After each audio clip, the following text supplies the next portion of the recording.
As to what is ahead of us, there are three uncertainties that we are currently grappling with.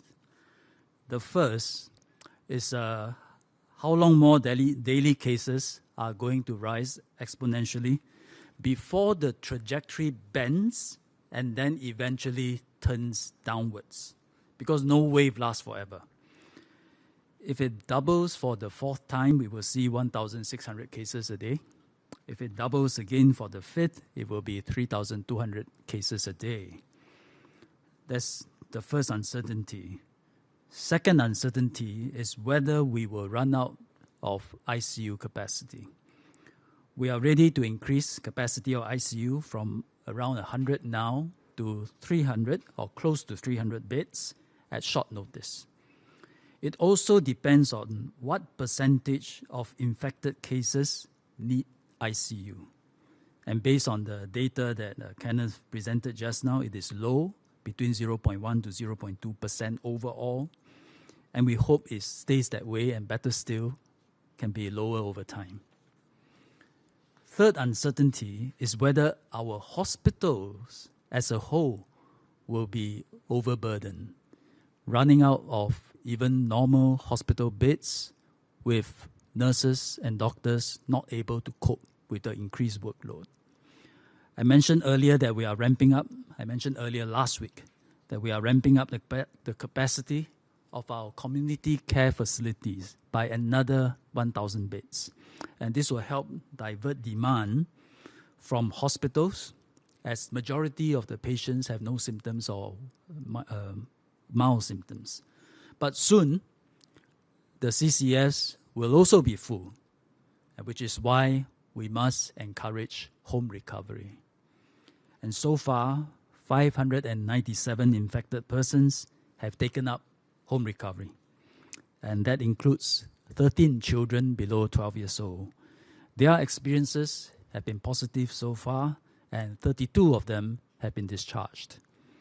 We will further expand home recovery as the default care management protocol for more fully vaccinated individuals. We will extend the scheme progressively to individuals aged below 70 years old and who have no significant comorbidities or underlying illnesses.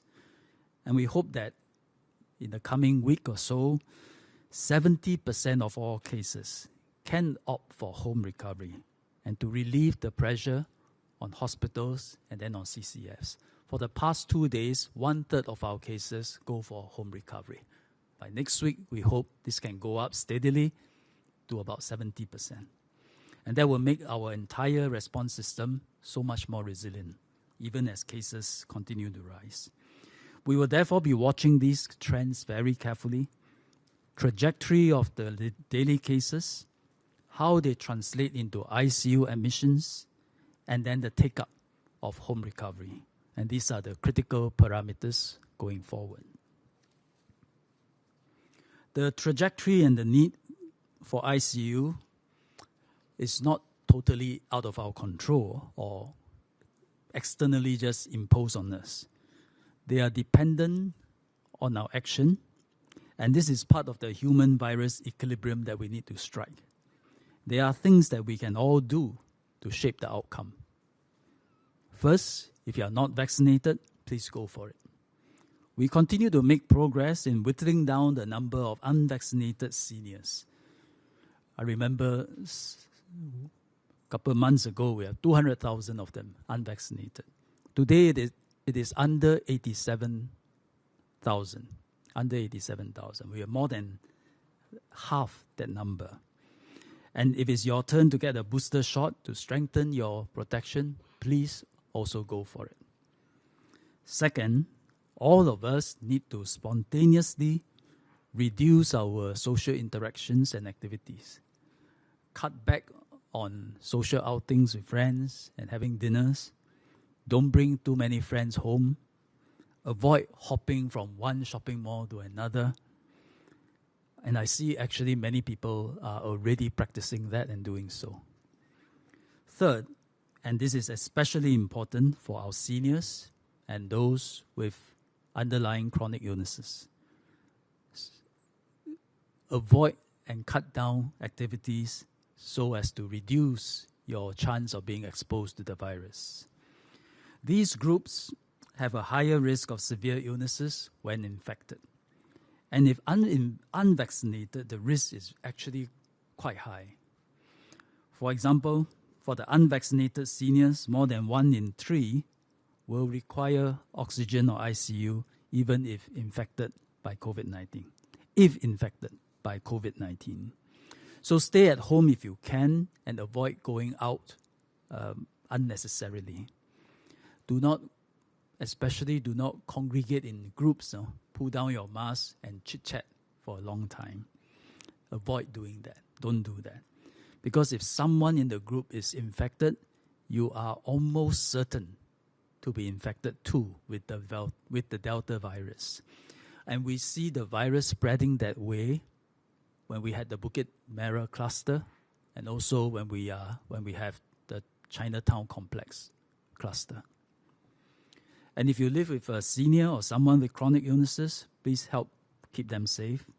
Advise them to stay at home during this period. Don't socialize so much and inadvertently bring the virus home and infect them.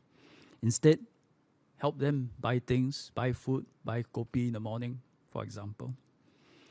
Now, number 4, exercise personal responsibility to self-test and monitor our own health status. We started distributing ARTs, self-test kits, to all residential households from the 28th of August.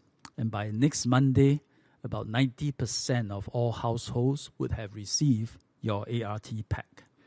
In addition, schools are also distributing ART kits to students and staff. And we are also supporting companies who is also encouraging their employees to go for self-tests. So I encourage everyone to do self-tests. Self-test ART, they are what we call fast and easy test kits. I think using them will be a new habit in this COVID-19 new normal. The ART is not as accurate as PCR, but it can help us quickly pick up a case and prevent the onward transmission of the virus.